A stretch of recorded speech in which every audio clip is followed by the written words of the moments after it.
Ora, então sejam bem-vindos a mais um novo episódio do Sempre Bem, como é que vocês estão? E a luz hoje não está fixe, ok? Mudámos o cenário porque eu preciso estar frente à janela, porque senão não se vê nada, mas, pá, parar é morrer, e eu só tenho este intervalo de tempo para gravar vídeos, portanto vai ter que ser, mas não é a melhor coisa, ok? Como vocês podem perceber, eu sou bastante paranoica com a minha luz dos vídeos, porque eu não sei. Eu adoro luz natural, odeio luz artificial, odeio tipo. By the way, estou cheia de borbulhas. Aqui, estou. Está uma mess. Está uma mess, está tudo ok. Mas, pronto, é um bocado isso. Eu estou a gravar este vídeo, como vocês podem ver no título. É os livros que eu quero ler. Não, é os lançamentos de 2026, o primeiro trimestre de 2026 que eu quero ler. E eu não era para trazer este vídeo porque eu, tipo, não sabia o quão interessante seria, porque eu não adoro ler sinopses, eu não adoro investigar muito, especialmente quando são romances, eu não adoro investigar muito porque o romance em si já é tão previsível que se eu ainda vou investigar mais o que é, como é que é a personagem, as tropes, isso tudo, não me vai sobrar conteúdo nenhum para descobrir ao longo do livro e então não vai ser entertaining para mim. Mas é um bocado impossível não saber absolutamente nada, até porque uma pessoa para ficar com interesse em ler algum livro tem que saber o que é que se trata, pelo menos, para ficar com interesse. Portanto, e eu dizer que aos lançamentos do primeiro trimestre de 2026 às vezes é um bocado batota, porque acho que há aqui alguns que não saem no primeiro trimestre, saem no mês a seguir ao primeiro trimestre. Mas a gente vamos ignorar isso. Ok? Vamos ignorar isso, até porque os lançamentos para livros às vezes são anunciados muito em cima da hora. Tipo, com 1 ou 2 meses de antecedência, ou com 1 mês de antecedência, 3 semanas para a pré-venda. Então, por isso mesmo, às vezes é um bocado difícil nós sabermos quando é que vão sair livros novos, porque só sabemos com muito pouco tempo de antecedência. Não é propriamente como um filme ou como uma série que dá para planear desde o início do ano, tu sabes quando é que vais ver as coisas, porque as coisas vão sair. Os livros não dá bem, especialmente livros cá em Portugal. Nunca dá muito bem para fazer isso.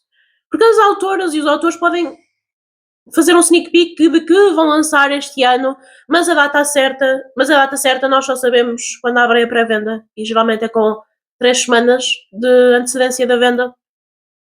Portanto, como podem ver, não dá muito bem para ver a cena e planear a cena. Portanto, é mais fácil fazer assim por trimestres do que propriamente fazer uma cena do ano todo. Se bem, há uma autora que vai lançar. Uma que não está neste cena do trimestre e que já anunciou para setembro ou outubro, já não me lembro. Mas a Min-Jin Lee, a autora do Pachinko, vai lançar um livro novo que eu quero muito ler, porque eu gostei muito do Pachinko, é um dos meus livros favoritos sempre. Eu ainda não li o Food for Billionaires, que é o primeiro livro dela, ainda não li. Mas este aqui, o Food for Billionaires, eu nunca amei, não sei bem o que é que fala, não me estou a lembrar do que é que fala, mas lembro-me de ter lido a sinopse e não a ter amado. Não me lembro como é que se chama o livro, o novo dela, mas é uma ficção histórica, novamente, muito focada na história da Coreia e acompanhar uma família coreana numa crise que houve nos anos 90 dos bancos e assim de lá. Eu não sei muito bem, eu espero aprender mais com o livro, mas esse livro só sai em setembro e eu por acaso calhou de ver anunciado no Instagram e fiquei muito contente. E sabem o que é que eu também gostava de ver anunciado, mas eu sei que não vai acontecer, acho eu. Eu espero estar errada, mas eu acho que não. Eu amava que a Dona Tarte lançasse um novo livro. Quero muito, quero muito. Eu nunca mais ouvi falar nada dela. Já. Eu acho que andamos a ver artigos a saírem desde 2021 de que ela vai lançar supostamente um novo livro e depois ela nunca lança. Portanto, eu estou desolada, estou com pouca esperança, mas a esperança é a última que morre, é a última a morrer. Portanto, eu quero muito que a Dona Tarte lance este ano. Não vai acontecer. Este ano provavelmente não vai acontecer, mas adorava que ela lançasse mais alguma coisa. Pequeno disclaimer, há coisas que eu sei estou a olhar aqui para o meu caderno. Há livros em que eu sei imensa informação, há outros livros em que eu não sei grande informação, há outros livros em que eu posso estar a dar uma informação um pouco errada, porque eu li só por alto as sinopses, mas eu tenho aqui alguns, a maior parte deles são romances, é o que é, a maior parte deles são romances, mas começando com. A maior parte deles, é isso que eu também queria dizer, a maior parte deles também são em inglês, tirando 2, acho eu. Sim. Acho que. Não, alguns. Tem autoras portuguesas, Mas lá está, novamente, autoras portuguesas e autores portugueses a gente só sabe um bocadinho em cima da hora, portanto, eu só tenho aqui 2 de autoras portuguesas que eu quero ler. Entretanto, se mais alguma coisa for anunciada, este episódio deixa de estar recente. Mas pronto. Começando com a minha, não é a minha única, só tenho 2 traduções em português que eu quero ler, que é então a primeira, que já saiu no início deste mês, que é a Mindfuck Series da S.T. Abbey, que esse livro intriga-me. Sempre me intrigou, perdão, sempre me intrigou, aparentemente não sei falar, mas quanto mais vejo pessoas a falar sobre ele, mais fico com curiosidade de ler, porque eu vejo muito esta coisa, esta opinião de que é um dark romance, não é um dark romance, é demasiado soft. E é do tipo, vamos parar. Eu sei que é importante pôr livros em caixas e em categorias e pôr coisas em caixas e em categorias, mas vamos parar de pôr. Às vezes o importante é pararmos de pôr. Porque se simplesmente dissessem pá, a Mindfuck Series é isto, é sobre isto e sobre aquilo, e é o que é isto. Se calhar pessoas não iam com expectativas erradas, porque eu acho que muita gente foi com expectativa, e eu não sei, atenção, pode ser uma coisa extremamente. Eu acho que vai ser um. Eu acho que há muita gente que considera um dark romance, há muita gente, especialmente pessoas que gostam muito do género, não consideram que isto seja um dark romance. Eu vou com a mente aberta para ir ler um livro, ok? Eu vou com a mente aberta para ir ler um livro, eu não vou pensar do tipo, vai ser bem dark, mas também não vou pensar tipo, vai ser bem soft, porque eu acho que vai ser ali, vai ter cena, porque isto basicamente, desculpem, pelo que eu percebi, nós temos a nossa personagem principal, que toda a gente fala dela, dizem que é uma badass do caraças, que é a Lana, acho eu. Lana. E que ela, há 10 anos, ela sofreu bué alguma cena. Ela sofreu um trauma gigante, pessoas fizeram-lhe muito mal. Eu assumo que sejam 5 pessoas, porque isto basicamente é um livro, a Mindfuck Series é um livro dividido com 5 livros. São 5 livros juntos, 5 livros mais pequeninos, todos juntos, que dá então num volume grande. Nós temos então a nossa personagem principal, que ela sofreu muito, e estou a dizer que assumo que sejam 5 pessoas que lhe fizeram mal, porque são 5 livros, e basicamente ela vai vingar-se dessas pessoas. Agora 10 anos se passaram, ela vai vingar-se dessas pessoas, e eu acho que são homens, espero que sejam só homens, e vai tipo matar homens, basicamente, assassinar homens, torturar homens, vai-se vingar basicamente do mal que esses homens lhe fizeram há 10 anos. Só que no meio disto tudo, obviamente ela está a cometer crimes e vai atrair polícia, vai atrair detetives e FBI e assim, e o agente que está responsável pelo caso dela do FBI vai se apaixonar por ela, mas não sabe que é ela. Ele vai começar, eu calculo que eles vão começar a relacionar, e ele não vai saber que é ela até algum ponto. Eu acho que eventualmente a algum ponto ele tem que descobrir quem é ela, e eu acho que a partir daí é que deve ser um bocadinho mais interessante, por assim dizer. Mas não sei. Não sei, eu estou a dizer que eu calculo que sejam 5 homens, porque lá está, são 5 volumes, e calculo que seja cada livro para a sua vingança. Pelo menos, não sei, estou a supor só. Mas, não sei, acho que. Eu acho que o facto de ser muito difícil eu também encontrar este livro em português nada, em inglês, eu acho que ainda me dá mais vontade. Ai, vai isto. Ainda me dá mais vontade para ler, para comprar em português, porque não encontro em lado nenhum em inglês. E quando encontro na Amazon é tipo, caro que fode. Pá, não dá. E então, quero muito comprar em português, apesar de ele ser um livro um bocado caro, é tipo 23 euros, um bocado carito, tem que se aproveitar nas promoções, porque sem promoção é um bocado caro. E é um bocado caro para um livro que eu não sei se vou gostar, sabem? Porque há livro, por exemplo, o Pachinko, que livros mais é que eu dei? O A Little Live também dei, o Rochinol, da Donna Tartt. Tipo, são livros que eu dei bué dinheiro, principalmente o Rochinol é caríssimo. Eu dei bué dinheiro por eles, mas eu meio que sabia que ia gostar e que ia. Não sabia que iam ser favoritos da vida, mas sabia que ia gostar de alguma coisa e que me ia impactar de alguma maneira. Este aqui, como eu nunca li nada parecido e eu não adoro romances dark, então estou um bocado na dúvida, e por isso é que me custa mais dar o dinheiro do que propriamente. Pá, não me custou a dar quase. Sei lá quando é que foi o da Dona Tarte, mas foi para aí uns. Eu quero dizer 25 euros. 25, 26 euros. Ele é muito caro. Eles são quase 1000 páginas ou é mais de 1000 páginas, não sei. Não, acho que são quase 1000 páginas. E então é um bocado caro. Mas quero muito ler o The Mindfuck Series. Não sei quando, mas eu sei que quero ler. E este aqui é dos poucos que já saiu. Quer dizer, quando vocês estiverem a ver isto, já muitos saíram. Porque isto vai sair. Quando eu estou a gravar isto, spoiler alert, eu estou a gravar isto com 2 semanas de antecedência. Portanto, quando sair este episódio, já alguns saíram. Se calhar alguns já os li. Não sei. Depois darei updates. Quando tiver a publicitar este episódio, darei updates se eu já os li, se não. Mas depois tenho. Isto também não está por nenhuma ordem cronológica, porque eu esqueci-me de fazer essa parte. Mas depois tenho And Now, Back to You, da B.K. Morrison, que eu li o First Time Caller, que é da mesma série, é o primeiro, no ano passado, e eu tipo, gostei, mas amei. Não amei. Mas gostei. Mas há uma coisa que esta série tem, que são capas lindas. E vencem-me pela capa linda, porque eu vou sempre comprar porque tem capas lindas. E este aqui tem a capa igualmente linda. E ele passa-se no inverno. Aquilo é basicamente 2 meteorologistas que trabalham numa rádio, acho eu. Eles trabalham numa rádio e eles não se dão bem. Vamos por assim. Eles não vamos dizer que é um enemies to lovers, mas eu acho que eles tipo, não se dão bem, não se dão fixe. Têm uma rivalidade ali no trabalho e eles vão trabalhar juntos, vão começar a trabalhar juntos, a cobrir uma reportagem sobre o maior nevão do século. E então para isso eles têm que ir para uma montanha, uma terriola qualquer isolada, vão ficar lá isolados a trabalhar os dois. Vocês já estão a perceber um bocadinho para onde é que isto vai. Ela parece ser daquelas personagens que é super carismática e está sempre feliz e um bocadinho chata. Pronto. E ele parece ser daqueles tipo bem metódicos, meio grumpy. Então, é o clássico. É o clássico. Clássicos nunca falham e clichês nunca falham e, portanto, eu estou muito entusiasmada por este. Eu acho que vou gostar mais deste do que gostei do primeiro. Porque o primeiro tem ali aquela cena da filha e, apesar da filha não ser super presente na narrativa, vocês sabem que eu não adoro quando casais têm filhos em romances. Ou quando há bebês, ou quando há crianças. Eu não adoro. Ou quando há crianças no geral, não precisam ser filhos, porque às vezes é do tipo, é um sobrinho, ela vai tomar conta de um sobrinho, ou adotou um sobrinho.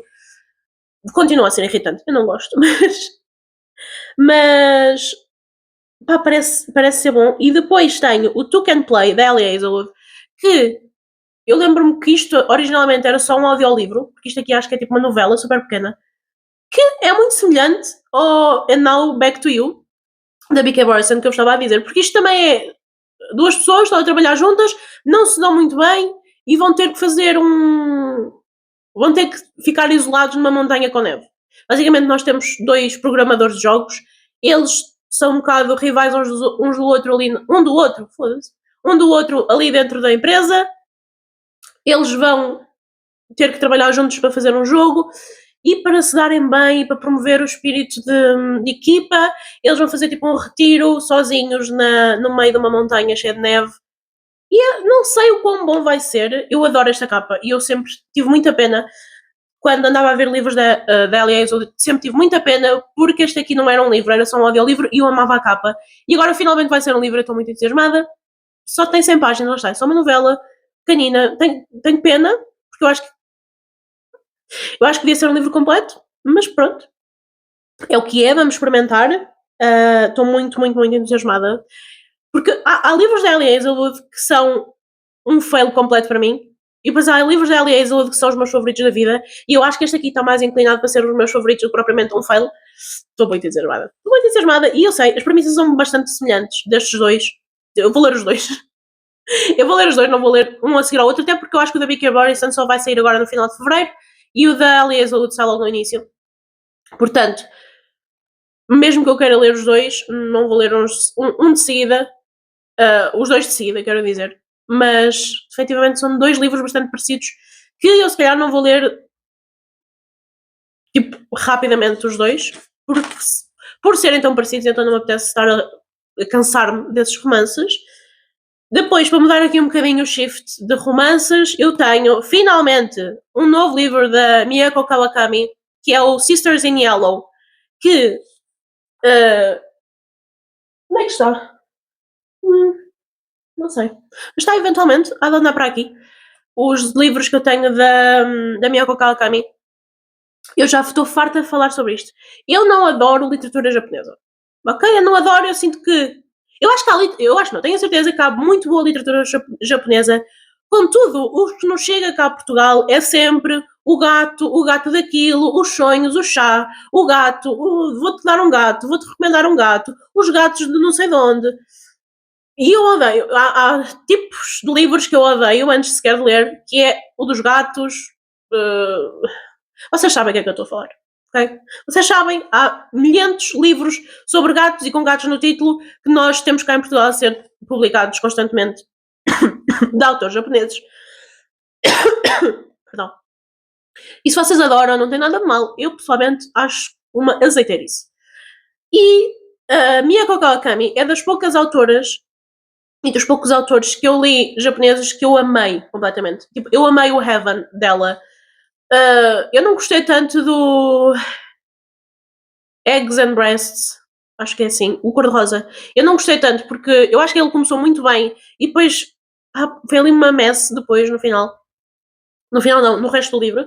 E depois o All the Lovers in the Night, que acho que é o único que está traduzido para Portugal, para português, em Portugal para português. Foi um ok, não amei, mas também não odiei, mas o Heaven para mim é o meu favorito. E então eu estava muito. Foi uma autora que me marcou muito no início da minha jornada de livros, mas nunca mais tinha lido nada dela, porque eu li aqueles 3 livros dela. Eu sei que ela tem outro, mas eu não me apeteceu ler esse. Eu li aqueles 3 livros dela numa rajada, uns a seguir aos outros, porque eu estava muito entusiasmada. Apesar de, por exemplo, a premissa do Heaven, lá está, sempre me comprou, sempre me comprou, sempre gostei muito, e depois as outras 2 premissas, eu não amei a história, não amei a história já de início, estão a perceber? Enquanto esta aqui parece ser o meu tipo de livro, ok? Eu vou-vos dizer mais ou menos o que é a sinopse, porque eu também não sei muito por aí além, mas eu sei que isto é passado nos anos 90 em Tóquio. Nós temos um grupo de 4 amigas que se vão juntar, elas têm tipo passados um bocado difíceis, seja relação com os pais, seja pobreza, elas vêm todas de meios muito complicados e vêm de backgrounds muito complicados, as 4. Elas basicamente juntam-se para abrir um bar, que é o Lemon, e basicamente vai ser a história delas com esse bar e vai meter muito a vida noturna japonesa, criminalidade da vida noturna japonesa, e eu acho que também vai se focar ali muito na relação entre elas, na relação entre estas 4 mulheres, amigas, e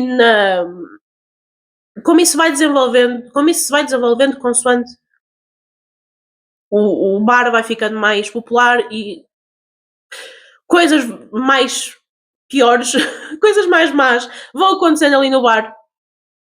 Mas parece-me ser, desculpa, eu estou a ver. Uh,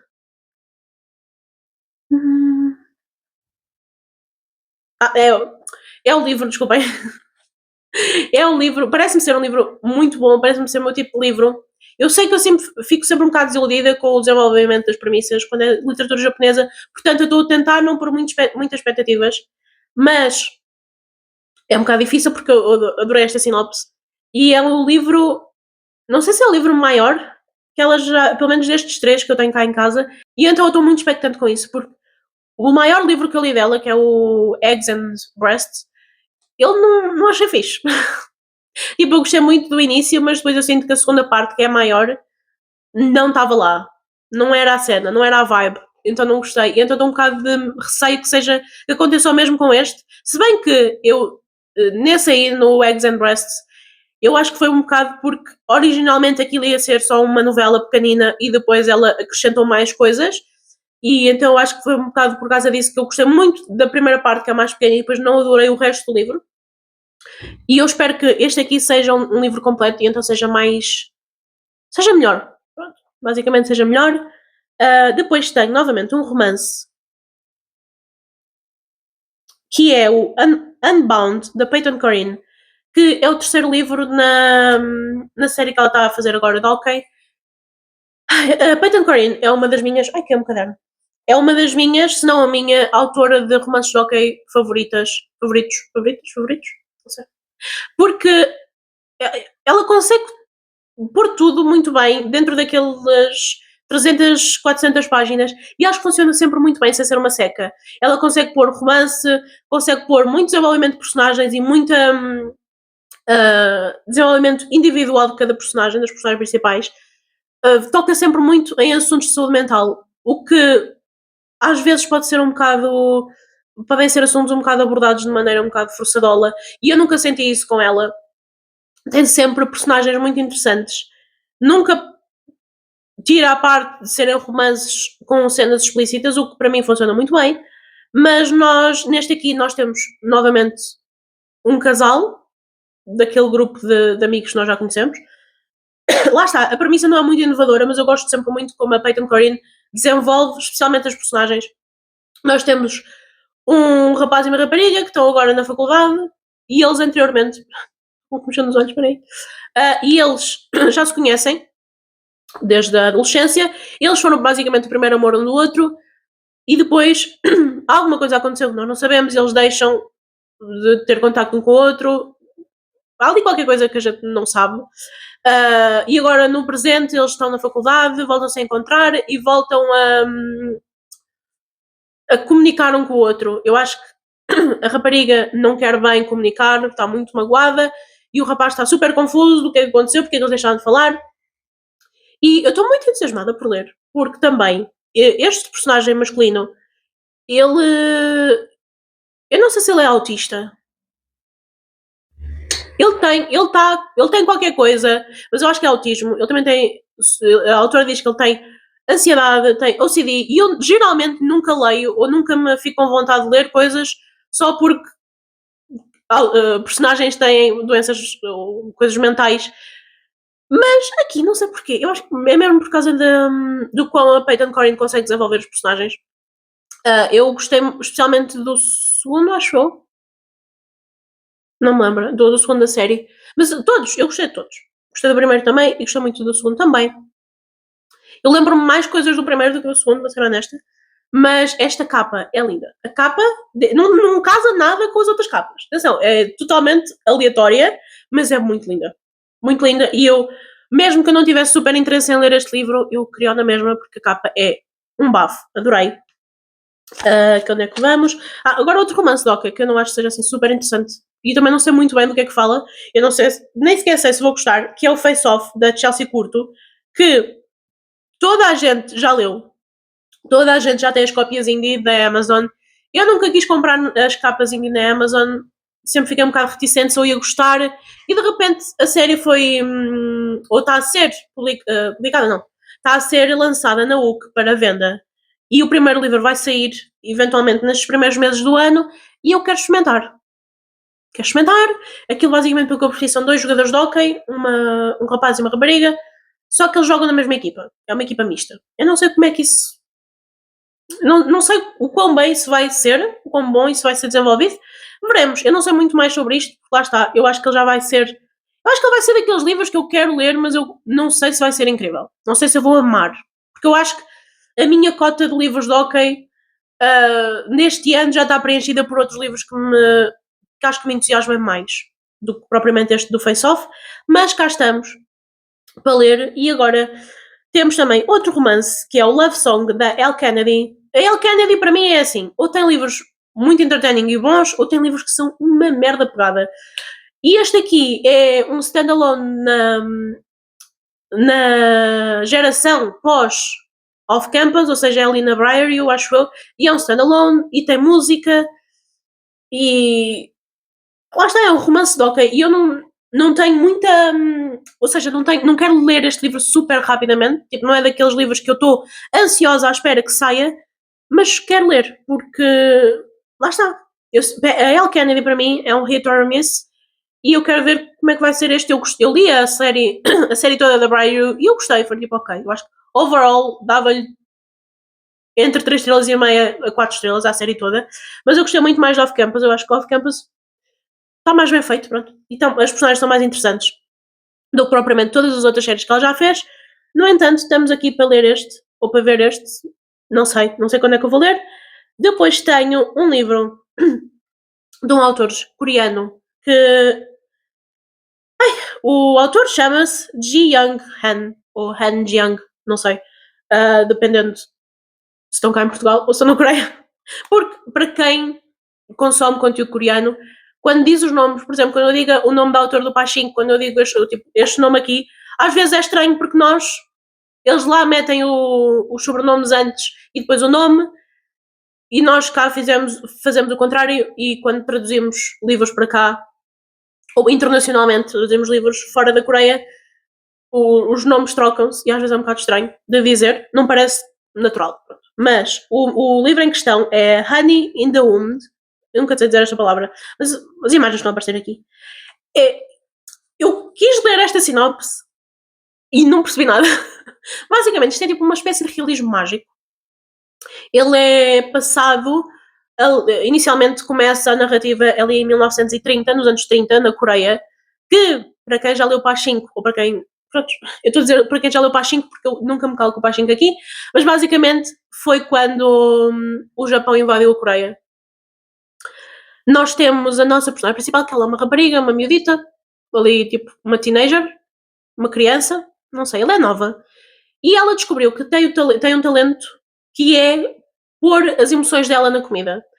E ela está ali na infância, ela está feliz, está com a família, tem uma boa vida, e ela descobre isto e começa a fazer comida e começa a ganhar a vida e ajudar a família a vender comida, porque a comida dela é extremamente boa, porque ela está recheada de bons sentimentos.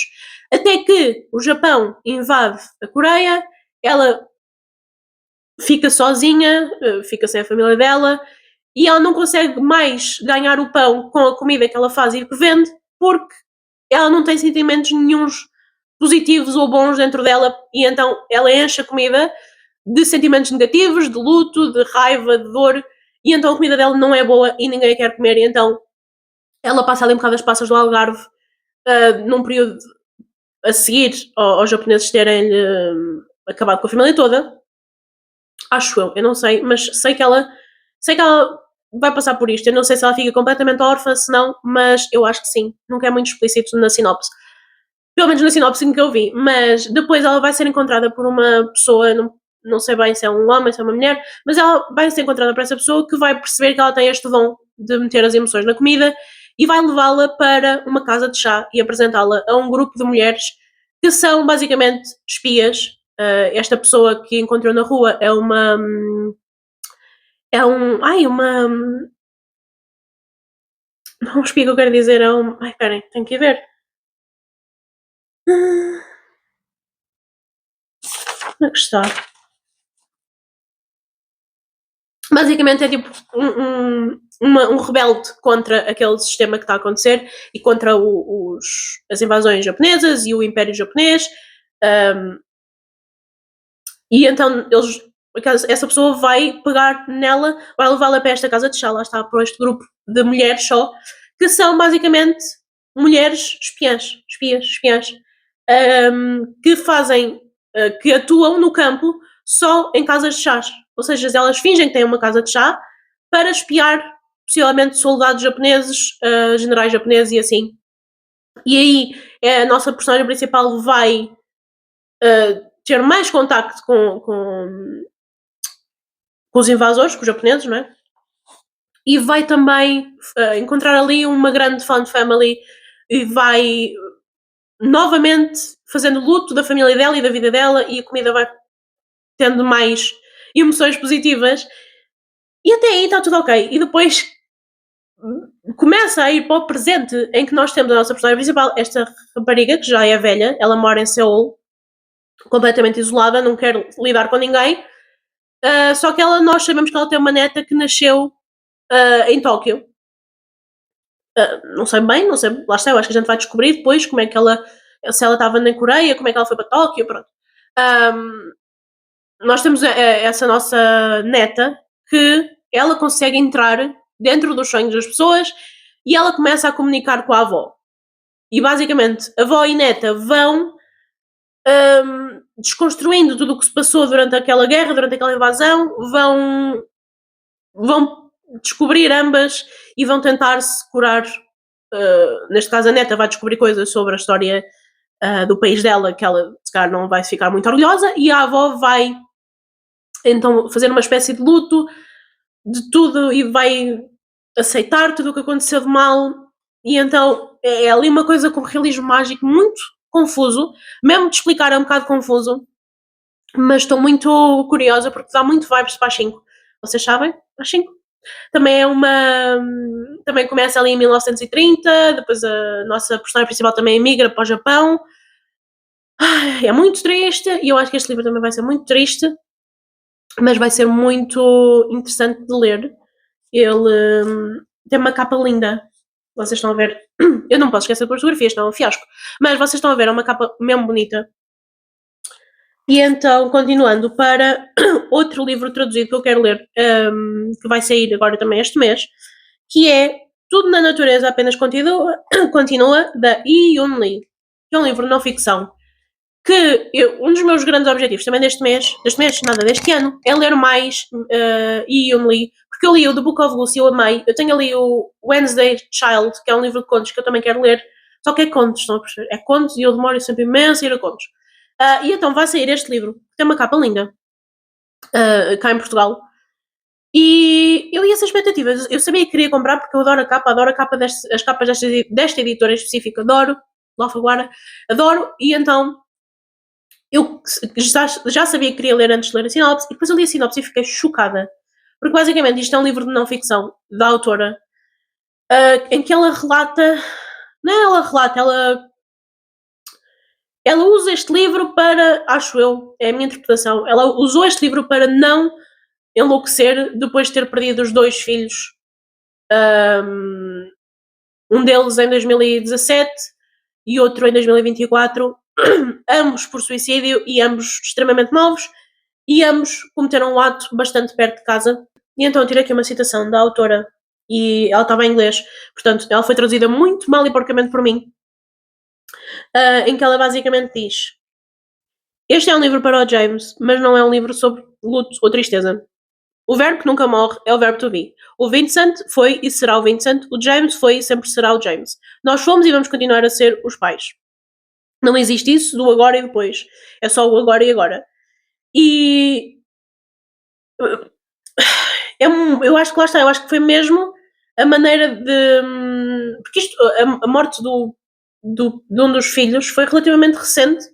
Foi em 2024, portanto, este livro está a sair agora no início de 2026, ou seja, foi escrito no ano passado, ou seja, foi escrito num período de luto completamente da autora, e então eu sei que isto pode ser um bocado mórbido dizer, mas eu estou muito curiosa para saber do que é este livro e como é que ela lidou com isto tudo, porque lá está, é o suicídio de um filho, mas que não é só o suicídio de um filho, é o suicídio de um filho novo que já teve um irmão que também se suicidou, e então, não sei, quero ler, quero entender o que é que se passa ali e quero entender como é que se consegue processar esta informação e lançar este livro.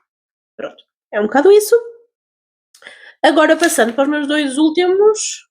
Não é 2 últimos, mas são os 2 últimos livros lançados este ano, que é O Chuva da Meia-Noite, da Joana Costa, que é uma autora portuguesa, que eu li o primeiro livro dela, não me lembro o nome, mas eu li o primeiro livro dela e eu não amei. O que é? Não amei. Pronto, não é o meu gosto pessoal. Mas eu acho que eu vou gostar muito mais desta aqui, porque esta aqui nós acompanhamos um casal desde que eles são melhores amigos de infância e depois nós vamos acompanhá-los durante todos os anos até eles serem adultos, acho eu. Portanto, parece-me ser o meu tipo de romance. Espero que vá um pouco mais para o drama e não tanto para a comédia romântica, mas veremos. É o que é. Eu acho que vou gostar muito mais deste do que do primeiro dela. E depois temos o novo livro da Mafalda Santos, O Terra Estreita, que é uma distopia. Eu li o que é que o sono esconde, o que é que o sono esconde, acho eu. Quando não. O que é que o sono esconde dela, e eu amei aquela espécie de realismo mágico, e então ela vai fazer uma distopia, e eu quero imenso ler, em que é basicamente num futuro onde pessoas não se podem tocar, e se tocam, morrem. E nós temos então este grupo de pessoas, que são 2 mulheres, 2 homens e uma criança surda, que vai numa jornada para um sítio específico em que eles acreditam que há uma cura para isto, e eu estou muito curiosa porque eu não percebo muito bem o que é que pode sair daqui, estão a perceber? O que é que pode sair desta sinopse tão vaga? Por onde é que a autora pode divagar? Estou muito curiosa. Ao mesmo tempo que eu não leio uma distopia há anos. Eu acho que a última distopia que eu li foi a da Admirável Mundo Verde, Sim, sim, da Filipa Fonseca Silva. Foi a minha última distopia. E antes dessa, eu tinha lido para aí quando eu tinha 13 anos. Portanto, distopias já não estão muito presentes na minha vida, mas eu acho que faz sempre bem ir picando de vez em quando uma distopia ou outra. E estou muito curiosa porque eu já gostei muito do outro livro da autora. Foi também o único livro que eu li dela. Eu nunca li nem os contos. Queria muito ler os contos de terror, mas lá está, são contos. Eu já tenho tantos contos de terror até em casa para ler. Então está a ser um pouco. Não consigo justificar comprar um livro se eu não vou ler já, se eu não quero ler de imediato. E por fim, tenho aqui uma trilogia que ela já saiu há anos. Eu lembro-me desta trilogia ser falada quando eu comecei a ler com 12 anos. Que é a trilogia da Cynthia Hand. E eu não sei como é que é, não apontei aqui o nome da trilogia, mas eu vou deixar aqui as capas antigas e vou deixar aqui as capas novas. E eles vão fazer um rebranding. E eu apoio completamente autores que explodiram imenso no início dos anos 2010, com cenas young adult. Eu apoio imenso fazer o rebranding das capas e lançarem novamente os livros com umas capas novas, porque eu acho que agora vão conseguir chegar a muito mais público e, efetivamente, alguns livros tinham qualidade. Eu lembro-me que naquela altura, isto aqui também é um bocado sobre Anjos Caídos e não é Anjos Caídos, perdão, a nossa personagem principal é metade anjo, metade pessoa humana normal.